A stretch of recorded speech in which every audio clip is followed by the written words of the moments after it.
حضرت ابن عباس رضی اللہ تعالی عنہ سے مروی ہے کہ حضور نبی اکرم نور مجسم وجہ تخلیق کائنات نبی رحمت شفیع امت حضرت محمد صلی اللہ علیہ وآلہ وسلم نے ارشاد فرمایا، قیامت کے روز اللہ کریم کے عرش کے سوا کوئی سایہ نہیں ہوگا، تین شخص اللہ کریم کے عرش کے سائے میں ہوں گے۔ صحابہ کرام رضوان اللہ علیہم اجمعین نے عرض کی، یا رسول اللہ صلی اللہ علیہ وآلہ وسلم وہ کون خوش قسمت لوگ ہوں گے؟ آپ صلی اللہ علیہ وآلہ وسلم نے ارشاد فرمایا، جس شخص نے بھی میری ان تین باتوں پر عمل کیا وہ اللہ کریم کے عرش کے سائے میں میرے ساتھ ہوگا۔ عرض کی گئی، وہ تو ایسا ہوگا جو پاک و صاف اور مومن ہو۔ آپ صلی اللہ علیہ وآلہ وسلم نے فرمایا، یہی عمل ان کو صاف و پاک بنا دیتا ہے جیسے ماں کے پیٹ سے آج ہی جنا ہو۔ وہ عمل یہ ہے۔ بسم اللہ الرحمن الرحیم۔ السلام علیکم ورحمۃ اللہ۔ محترم ناظرین، حضرت سمرہ بن جندب رضی اللہ تعالی عنہ فرماتے ہیں کہ حضور نبی اکرم نور مجسم صلی اللہ علیہ وآلہ وسلم صبح کی نماز پڑھ کر ہماری طرف متوجہ ہوتے اور پوچھتے کہ کیا تم میں سے کسی نے کوئی خواب دیکھا ہے؟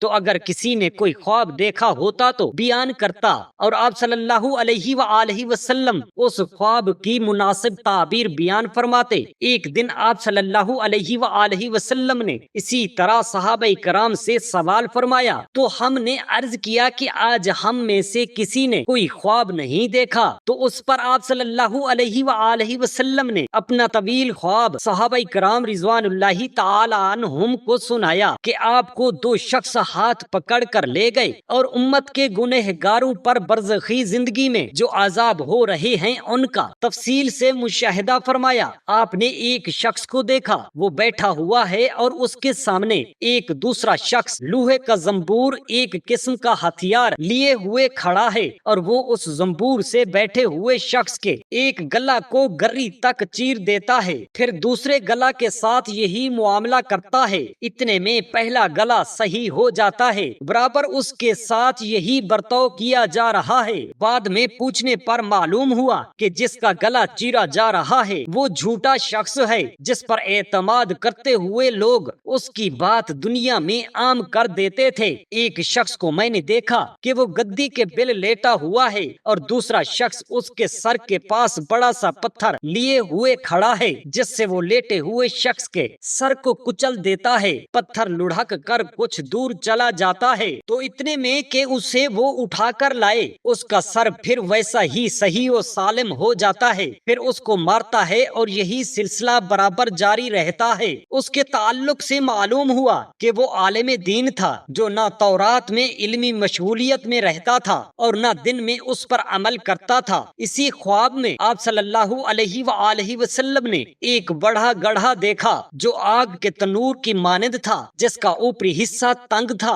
اور نچلا حصہ بہت کشادہ تھا، جس میں آگ دہک رہی تھی۔ اس میں ننگے مرد و عورت تھے جو جل بھن رہے تھے۔ جب آگ کی لپیٹ بلند ہوتی تو وہ اوپر آ کر نکلنے کے قریب ہو جاتے، پھر نیچے تہ میں چلے جاتے۔ ان کے متعلق پوچھنے سے پتہ چلا کہ یہ حرام کا روزگار کھانے والے لوگ ہیں، قیامت تک ان کے ساتھ یہی معاملہ جاری رہے گا۔ اسی طرح آپ نے دیکھا کہ خون کی نہر کے بیچ میں ایک شخص کھڑا ہے اور اس کے کنارے پر دوسرا شخص ہاتھ میں پتھر لیے موجود۔ جب نہر والا شخص باہر نکلنے کی کوشش کرتا ہے تو یہ شخص پتھر مار کر اسے اس کی جگہ لوٹا دیتا ہے۔ اس کے متعلق جب آپ صلی اللہ علیہ وآلہ وسلم نے دریافت کیا تو بتلایا گیا کہ یہ سود خور شخص ہے، قیامت تک اسے خون کی نہر میں رہنا پڑے گا۔ سفر معراج سے متعلق بعض روایتوں میں ہے کہ حضور صلی اللہ علیہ وآلہ وسلم کا گزر ایک ایسے لوگوں پر ہوا جن کے پیٹ اتنے بڑے بڑے تھے جیسے انسان کے رہنے کے گھر ہوتے ہیں اور ان میں سانپ تھے جو باہر سے نظر آ رہے تھے۔ میں نے کہا، جبرائیل امین علیہ السلام، یہ کون لوگ ہیں؟ انہوں نے کہا، یہ سود کھانے والے بد نصیب لوگ ہیں۔ ایک روایت میں ہے کہ حضور نبی کریم صلی اللہ تعالی علیہ وآلہ وسلم نے فرمایا، میں نے کچھ مردوں کو دیکھا جن کی کھالیں کینچیوں سے کاٹی جا رہی تھی۔ میں نے پوچھا، یہ کون لوگ ہیں؟ تو جواب ملا کہ یہ وہ مرد لوگ ہیں جو حرام اجنبی عورتوں کو اپنی طرف متوجہ کرنے کرنے کے لیے ذیب و تن کیا کرتے تھے، اور ارشاد فرمایا کہ میں نے ایک بدبودار کنواں دیکھا جس سے چیخ و پکار کی آواز آ رہی تھی۔ میں نے پوچھا جبرائیل یہ کیا ہے؟ جواب ملا کہ یہ وہ عورتیں ہیں جو مردوں کو رجھانے کے لیے زیب و زینت کرتی تھیں جو ان کے لیے حلال نہیں ہے۔ بعض روایتوں میں یہ تفصیل ہے کہ نبی اکرم صلی اللہ تعالی علیہ وآلہ وسلم نے ایک شخص کو دیکھا جس کی کھوپڑی کو ایک بڑے پتھر سے اس زور سے مارا جاتا ہے کہ اس کا مغز کھل کر باہر آ جاتا ہے اور پتھر دور جا کر گرتا ہے۔ جب آپ صلی اللہ علیہ وآلہ وسلم نے اس بد نصیب شخص کے بارے میں حضرت جبرائیل امین علیہ السلام سے سوال کیا تو معلوم ہوا کہ یہ وہ شخص ہے جو عشاء کی نماز سرے سے پڑھتا ہی نہیں تھا اور دیگر نمازیں بھی وقت سے بے وقت پڑھتا تھا، لہذا قیامت تک اس کے ساتھ یہی معاملہ ہوتا رہے گا۔ پھر رحمت عالم صلی اللہ تعالی علیہ وآلہ وسلم نے ایک اور شخص کو دیکھا کہ ایک بڑے کینچے سے اس کے گلے چیرے جا رہے ہیں۔ اس کے متعلق حضرت جبرائیل امین علیہ السلام سے معلوم کیا تو بتایا گیا کہ یہ وہ شخص ہیں کہ جو چغلیاں کھاتے تھے جن سے لوگوں میں فتنہ و فساد برپا ہو جاتا تھا، اور امت کے زناکاروں کو آپ صلی اللہ علیہ وآلہ وسلم نے اس حالت میں دیکھا کہ وہ ننگے ہونے کی حالت میں آگ کے بڑے کمرے میں بند ہیں اور وہاں سے اتنی سخت بدبو اور تعفن اٹھ رہا ہے کہ حضور اقدس صلی اللہ علیہ وآلہ وسلم کو اپنی ناک شدید بدبو کی وجہ سے بند کرنی پڑی۔ آپ صلی اللہ علیہ وآلہ وسلم کو بتایا گیا کہ یہ لوگ زناکار مرد عورت ہیں اور یہ شدید ناقابل برداشت بدبو ان کی شرم گاہوں سے آ رہی ہے۔ سفر معراج میں آپ صلی اللہ علیہ وآلہ وسلم نے یہ بھی دیکھا کہ ایک طرف ایک تازہ دسترخوان میں حلال گوشت رکھا ہے اور دوسری طرف دوسرے تشت میں سڑا ہوا گوشت موجود ہے، مگر لوگ حلال گوشت چھوڑ کر حرام سڑا بدبودار گوشت کھائے جا رہے ہیں۔ ان لوگوں کے بارے میں حضرت جبرائیل امین علیہ السلام سے پوچھنے پر معلوم ہوا کہ یہ وہ لوگ ہیں جو حلال راستہ کو چھوڑ کر حرام راستہ اختیار کرتے ہیں۔ مثلا مرد کے پاس حلال بیوی موجود ہے مگر وہ اسے چھوڑ کر ایک زانیہ عورت بدکار فحشہ کے ساتھ شب باشی کرتا ہے، یا عورت کے پاس حلال شوہر موجود ہے مگر وہ اس کے پاس نہ رہ کر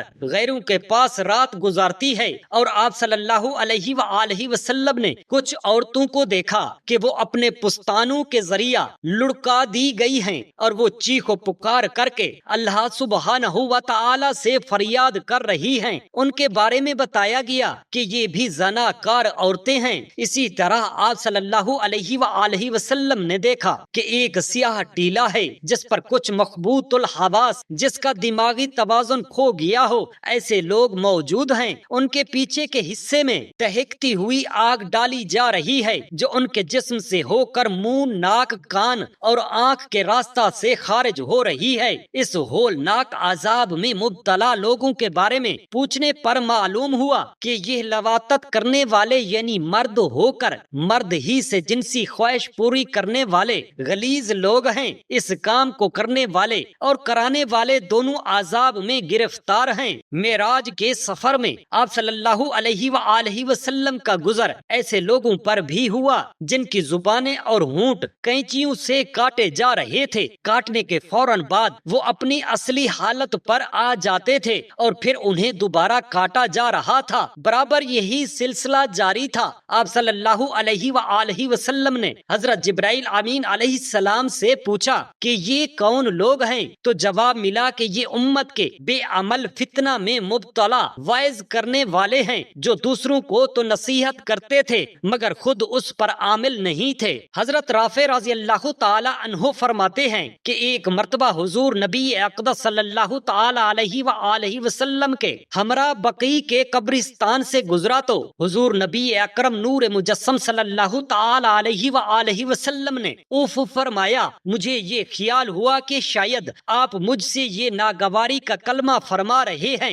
چنانچہ میں نے فوراً عرض کیا کہ حضور مجھ سے کیا خطا ہو گئی ہے؟ حضور اقدس صلی اللہ تعالی علیہ وآلہ وسلم نے فرمایا کہ کیا مطلب؟ میں نے عرض کیا کہ آپ نے مجھے دیکھ کر اوف فرمایا ہے، تو آپ صلی اللہ تعالی علیہ وآلہ وسلم نے ارشاد مبارک فرمایا فرمایا کہ تمہیں دیکھ کر میں نے یہ کلمہ نہیں کہا، بلکہ اس قبر والے فلاں شخص کو میں نے فلاں قبیلے کی زکوٰۃ وصول کرنے کے لیے عامل بنا کر بھیجا تھا، اس نے وہاں ایک کرتا خیانت کر کے چھپا لیا تھا، اب اس جیسا آگ کا کرتا اسے قبر میں پہنا دیا گیا ہے۔ حضرت عبداللہ ابن مسعود رضی اللہ تعالی عنہما کا بیان ہے کہ رسول خدا صلی اللہ تعالی علیہ وآلہ وسلم نے ارشاد فرمایا، میں نے تمہیں زیارت قبور سے منع کیا، اب زیارت کر لیا کرو، کیونکہ یہ دنیا میں زہد بناتی ہے اور آخرت کی یاد دلاتی ہے۔ حضرت محمد بن نعمان نبی کریم صلی اللہ علیہ وآلہ وسلم سے مرفوعاً روایت کرتے ہیں کہ آپ نے فرمایا، جو شخص ہر جمعہ کے روز اپنے والدین یا ان میں سے کسی